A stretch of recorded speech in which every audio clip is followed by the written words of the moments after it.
All right, what's up, everyone? Here we are with another one of these probability, statistics, extra credit assignments. This one's all about probability of disjoint and overlapping events. What are those? Well, I'm about to describe that. So first off, two events that have one or more outcomes in common are called overlapping events because, well, their outcomes overlap. Now, right here, two events are disjoint or mutually exclusive when they have no outcomes in common. So mutually exclusive means like they don't relate to each other at all. They're exclusive from one another. Like what is the chance? When you flip a coin, it could be heads or tails. Do any of those outcomes overlap with when you roll a die? Can a standard dice land on a tails, for instance? No. So yeah, those two things are totally mutually exclusive. They have no outcomes in common. So let's start here. A standard die is rolled. Let event A be that the result is an even number, and event B be that the result is a prime number. So draw a Venn diagram that relates these two events. So let's draw a Venn diagram right here. I'm going to put my big box right here, and I'm going to draw two circles that overlap. It's very important that they overlap in this case. So for the circle on the left, I'm going to say that's, event A, and this is event B. So the one on the left is that the result is an even number. The one on the right is that the result is a prime number. So let's draw a Venn diagram, or let's decide whether these events are disjoint or overlapping. So let's think. When you roll a standard die, are there any numbers that are both even and prime? Well, yeah, there's only one. 2. 2 is the only even prime number out there. So it's part of both event A and event B. So the rest of the stuff in event A, the other even numbers. So 4 and 6. Okay, what about in event B right here? What are the other prime numbers? Well, 3 is a prime number and 5 is a prime number. And lastly, the number 1 is neither an even or a prime number. So it's out here.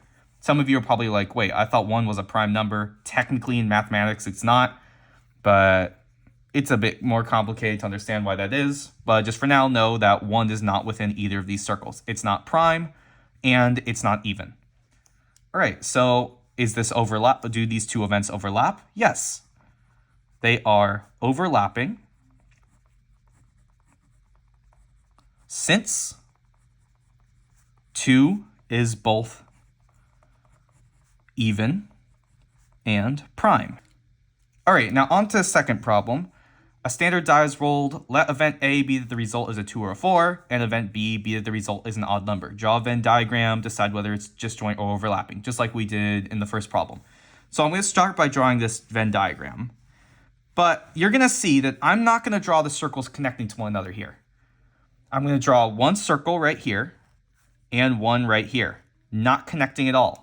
So this is event A right here. This is event B. So let event A be the result is a 2 or 4. So clearly in event A, 2 and 4. Those are the two things inside that circle. Event B be that the result is an odd number. So 1, 3, and 5. And what's the only number outside? Well, it's 6. 6 isn't 2 or 4, and it isn't odd either. So you'll notice here, there were no numbers that overlapped at all. That's why I drew the circle separate, because there's no little inside part where the two numbers, or where a number is both part of event A and event B. So this is a disjoint / mutually exclusive event. You could use either of those two terms. They're both fine. Since neither 2 nor 4 are odd. If either one of those was odd, it would be an overlapping event.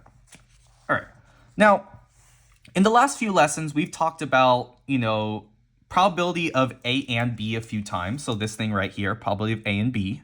We've also talked about conditional probability, something like probability of B given that A has happened, something like that. For this lesson, we're going to talk a bit more about probability of A and B. It's a bit more special. It's called the intersection, by the way. And we're also going to talk about the union of A and B, which is right here, probability of A or B. That one's also pretty important. So before I kind of explain a lot more about what they are, let's look at these Venn diagrams down here. These two on the left are both overlapping. because, the circles literally overlap. And the one on the right over here is disjoint because the circles don't overlap.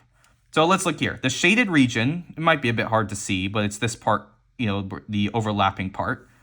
That is A and B. So the and part, you can shorten it to just be this symbol. This little symbol like that means and. So the shaded region here is all the overlapping stuff, A and B, these dots inside. Over here, the shaded region is everything. It's all of this circle, it's all the overlapping stuff, and it's all of that circle. That is A or B. So this symbol here means or. All right, so A and B, this little symbol, is what you've been working with. That's called the intersection. It's all of the outcomes that are shared by both events A and B. So like earlier, right back here, A and B, the only outcome is 2. But what about right here? A and B, well, there was nothing. There was no overlapping stuff. So I'm just going to put this symbol here. This means like 0 or it means empty. This technically means empty set, but it just means there's literally nothing there. So I described it a bit more down here at the bottom right. These two disjoint events, the intersection of them, well, there's literally no intersection. So A and B is just empty. It's this little symbol here. Now, for the union of two events, it's when you consider all the outcomes for either of the two events. So you could have all the stuff that's, that overlaps, or that's just part of circle A but doesn't enter circle B, or all the stuff that's part of circle B but doesn't enter circle A. It's anything. That means or. So for each of these, you have the probability of A and B, I'm going to be using this symbol from now on instead of writing the word and. You've been doing this so far. You have those equations from the last few lessons. Probability that both event A and event B occur. But right here, probability of A or B, using this symbol, is a probability that either event A occurs, event B occurs, or that both of them occur. So which one of these is always going to be bigger? Well, the probability of A or B is always going to be bigger than probability of A and B. Because look at it. A and B is this little smaller space right here. A or B really includes all of that. And yeah, over here, the probability of A or B is still these two shaded regions right here. So that thing isn't empty. It's just that there's no overlapping part. Also, these union and intersection stuff, the union or intersection of two events is called a compound event. So, this intersection of A and B right here, that's a compound event. This union of A and B right here, that's a compound event. But really, I don't remember these as like the words union or intersection. I just remember them as the words and or. So A and B is the stuff inside that they share, whereas A or B is all the stuff, all of part A, all of part B, all that together. So let's move on here and do a quick few little example problems of like A and B and A or B. So event A is these set of values right here, and event B is these the values right here. Draw a Venn diagram that relates the two events. So first off, let's draw our Venn diagram. Notice they both share some numbers, right? There's a 2 in here, a 2 in there. So these are going to be overlapping events. So event A right here, event B right there. Let's start filling it out. So I can see that they both share not a 1. They share a 5. They share a 2. And they share a 7. So in the middle right here, a 2, a 5, and a 7. They overlap. Now, the other numbers from event A are 1, 3, and 8. They don't overlap. And the other numbers from event B are 12 and 9. Now, there's nothing outside of this because I'm only talking about these two events. So let's write out A and B. So that's going to be the set of numbers 2, 5, and 7. Those are the numbers that are included within both of these events. Whereas for A or B, that's literally just everything, right? All of this stuff in A, all this stuff in B, it's just all of it together. So it's literally just 1, 2, 3, 5, 7, 8, 9, 12, all the numbers that are included in both events. So yeah, that is the intersection right here, the intersection. Whereas right here, this is the union. But again, I like to just remember this. This symbol means or, this symbol means and. I can remember the difference between the two because the and symbol, the word and has an N in it, right? And this kind of looks like an N. The or symbol, I just remember it as the one that's not the and symbol. So or is this one. Also, union has a U in it. That's another way you can remember it too. Intersection has an N in it. That kind of looks like an N. Now let's do this next one. Draw a Venn diagram that relates these two events. So let's look at it first. Do they share any numbers? 2, 8, 12, 13, 15, 1, 3. Nope.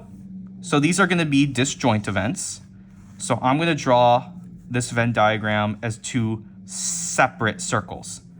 This one is event C. This one is event D.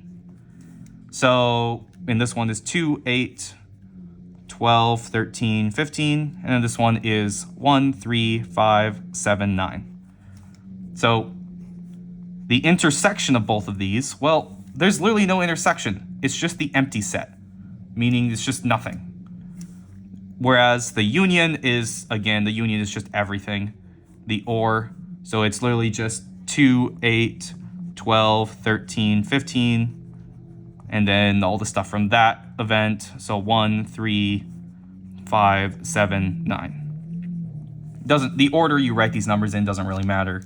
It's just those, this is the intersection here, and this is the union of the stuff here. But now that we've established what intersection and union kind of entail, let's actually do questions of probability with them. So if A and B are any two events, then the probability of A or B is this right here. Probability of A or B is probability of A plus the probability of B minus the probability of A and B. So you have to subtract the and part. So a lot of the time when you're finding probability of A or B, you have to know what probability of A and B is first. The reason why you subtract these, let's look back at the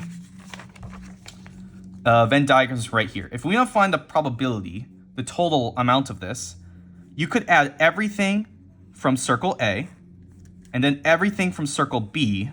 But wouldn't you be counting this part, the intersection part, twice in that instance, right?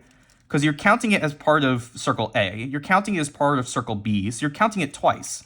So one of those two times you have to remove. That's why we subtract this probability here. We're removing one of those things so we don't accidentally count it twice. So probability of A or B is probability of A plus probability of B minus probability of A and B. Now, for specifically disjoint events, notice the probability of A and B is 0 because there's literally nothing there, meaning that you can simplify the equation slightly. So you can get rid of this part since you don't even have to take it into account anyways. So a lot of the times, though, I just like to think of the equation like this one up here. And then if it's just so happens that it's a disjoint event, then this part is just minus 0 anyways. So it goes away and you're just doing this. So let's solve each of these next few problems. You and your friend are among several candidates running for class president. You estimate that there is a 45% chance you will win and a 25% chance your friend will win. What is the probability that you or your friend will win the election? So let's decide first, is this going to be a disjoint event or just a normal event, a normal overlapping event? Yeah, it's going to be disjoint because only one person can win the election, right? Can both of you win? No. So you don't even have to think about the A and B part, the intersection part. So the events are disjoint. All right, so let's see. Probability that you win or the probability that your friend wins equals probability that you win plus the probability that your friend wins minus the intersection. But like I said, there is no intersection here. There's no probability of you and your friend winning because it's just 0, right? So let's just add these two together. Probability that you win is 0.45. Probability that your friend wins is 0.25. So add those up. The answer here is 0.7. So there's a 70% chance that either you or your friend will win this election. Then let's see this next one. A card is randomly selected from a standard deck of 52 playing cards. What is the probability that a face card or a spade, what is the probability that it is a face card or a spade? So a lot of the times in statistics, you do actually need to know like how a deck of cards works. If you don't know, there are 4 types of cards. You know, one of them is the spades, like they say here. There's hearts and there's some others. 4 types of cards, and there's 13 of each type. So 4 times 13 is 52. So there's 4 types of cards, 13 of each type. And also, of these 13 cards of each type, 3 of the 13 are face cards. So you have Jack, Queen, and King. Ace doesn't count as a face card. The other cards are all like, 1 through 9, and then the ace, all that. You never count the standard deck of 52 cards. There's no jokers. Otherwise, it would be like 53 or 54 or whatnot. But yeah, so that's the basic information you have to know about a standard deck of cards. Now let's actually do the problem. What is the probability that is a face card or a spade? So probability that it is a face card or a spade. So probability that it's a face card plus probability it's a spade minus the probability that it is a face card and a spade. So again, in this case, you can look and see, are these going to be disjoint events or overlapping ones? A lot of the time, like I said, I just like to set up the problem and then solve from there. And like part way, I find the probability of this and I'm like, oh, it's not 0, so they're overlapping. Whereas if it's 0, I know they're disjoint. So let's go through step by step. What is the probability of landing on a face card? So there's 4 types of cards, 13 of each type, and 3 of those are face cards. So there's 3 for the first type, and then 3 more, and 3 more. So overall, there's going to be 12 face cards in the deck. 12 out of 52. Plus, what's the probability of landing on a spade? So spade is one of those 4 types, so there's 13 of them. 13 out of 52. Minus, so what is the probability that it's a face card and a spade? So like I said, there are three of every 3 of the 13 spades are going to be face cards. So the probability of it being a face card and a spade, there's 3 of those cards in the deck that are face cards that are spades. So 3 out of 52. All right, so this one was actually an overlapping event, right?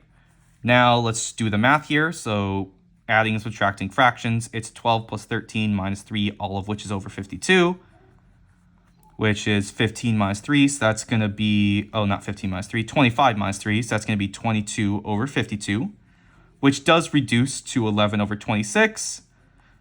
And then you can find that in your calculator is about 0.42. So there's about a 42% chance that you take a card out of the deck and it is either a face card or a spade, or maybe even both, There's just a 42% chance of that happening. All right. Now, let me go on to the last of these problems that I'm going to do in the video. So let's do this one first. Out of 200 students in a senior class, 113 are either varsity athletes or on the honor roll. There are 74 seniors who are varsity athletes and 51 seniors who are on the honor roll. What's the probability that the randomly selected senior is both a varsity athlete and on the honor roll? So in this case, we're actually looking for the probability that they are a varsity athlete and they're on the honor roll. I'm just abbreviating here to save time. So let's set up the problem. Let's set up everything we know. So out of 200 students in senior class, that's my total.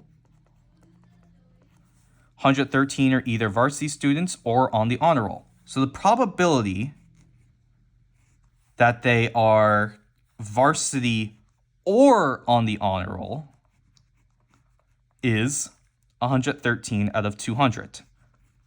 Because in this case, we actually know the union when we're trying to find the intersection. Now, probability that they are on varsity. Again, I'm just abbreviating varsity as a V. 74 of those 200 people. 74 over 200.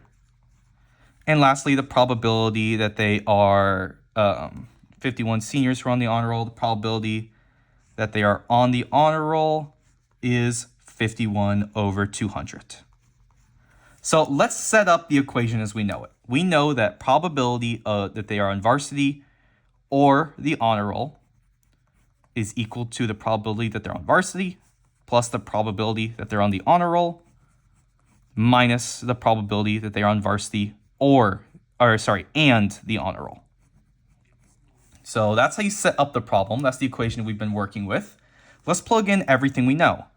So this one is 113 over 200 equals 74 over 200 plus 51 over 200 minus probability that they are on varsity and they're on the honor roll. So in this case, like I said, we're actually solving for this over here. So we're going to have to do just a little bit of algebra. Let's combine the like terms on this side. So 74 plus 51 is going to be 125 out of 200 minus probability that they're on varsity and the honor roll. Let's subtract this 125 out of 200 from both sides. We're going to get negative 12 over 200 equals negative probability that they're on varsity and honor roll, and then just divide both sides by negative 1.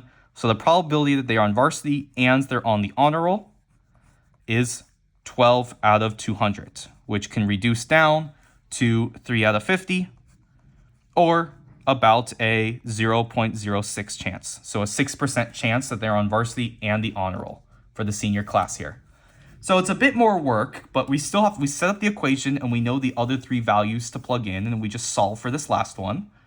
Now, there was another way to do this. For instance, probability that they are on varsity and they're on the honor roll is just going to be, 200 people total and whatever this number is right here. Except they don't straight up give us that number, so you could figure it out a different way. So we know that 113 students are on the varsity or they're on the honor roll, and we know that there are 74 seniors who are on varsity, 51 who are on the honor roll, so we just kind of have to find the difference there. So 74 plus 51 is how many total? Well, and then you subtract out 113, it's still over 200, which equals 12 out of 200, which is about 0.06, just like we did down here. So that's another way of doing it, but I like kind of doing it the more algebraic way, plugging into an equation and just solving for the missing variable.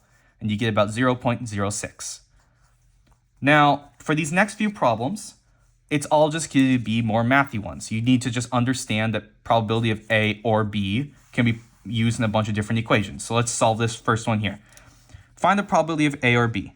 Probability of A or B is probability of A plus probability of B minus probability of A and B, just like we've been working with.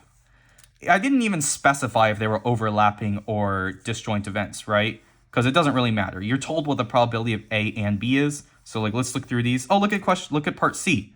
Probability of A and B is 0. So I know this is the only one where that is going to be disjoint events. So, but when you set up the equation, you'll be able to find it like normal. All right, but let's go back to part A and solve this one. So probability of A or B is, probability of A is 0.2 plus probability of B happening is 0.4 minus probability of both of them happening is 0.12. So let's just do the math here.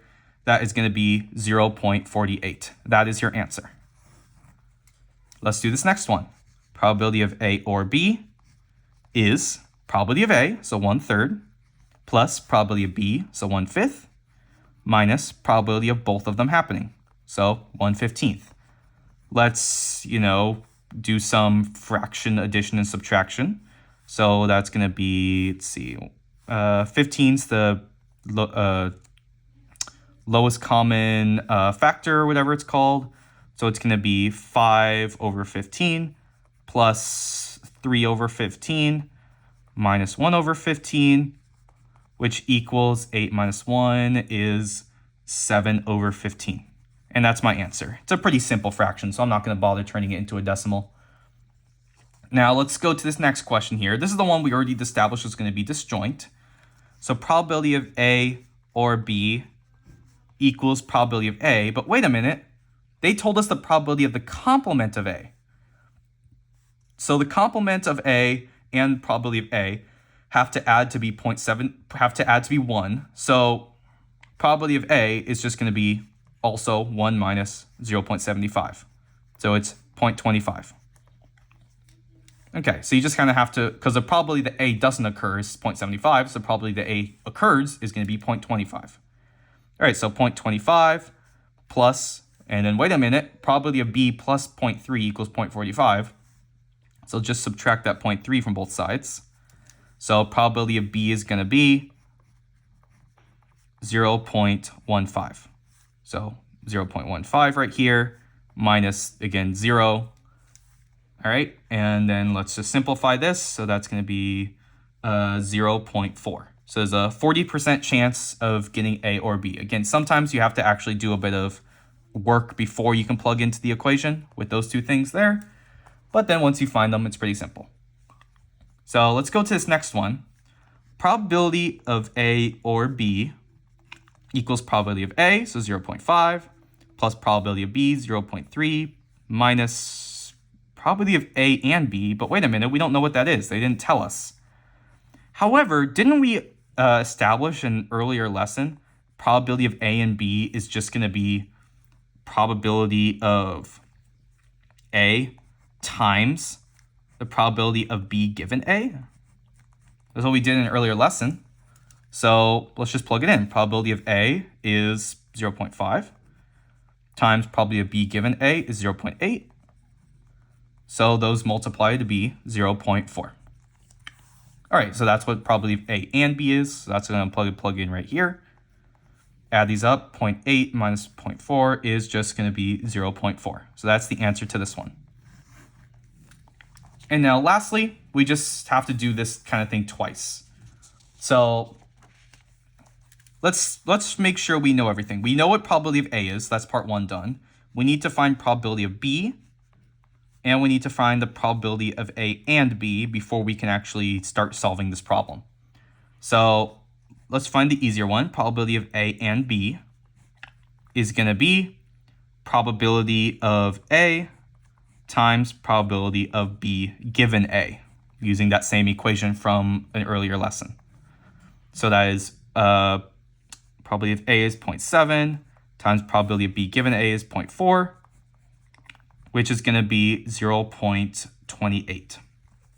But now that we know what this is, we can use it to find probability of B, because probability of A and B is going to be the same thing, probability of B times probability of A given B.